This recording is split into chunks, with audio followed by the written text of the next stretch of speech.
Hello guys, welcome to our YouTube channel, and today we are going to learn how to make Discord stop pausing Spotify.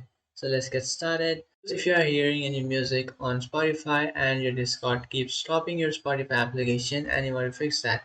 So to fix that issue, what you can do is follow some easy steps.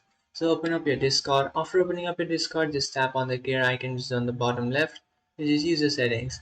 And after opening up your user settings, now what you have to do is just scroll all the way down and then tap on registered apps. After tapping on register apps, you will find your Spotify. So what you can do is just simply go ahead and disconnect it. And after disconnecting your Spotify from Discord, what will happen is it will not stop any musics. It will stop pausing Spotify. So you can just simply disconnect it and that will stop pausing your Spotify. So that's it guys, this is how to make Discord stop pausing Spotify. If you find this video helpful, don't forget to like and subscribe to our channel. If you have any doubts, feel free to comment below. Thanks for watching.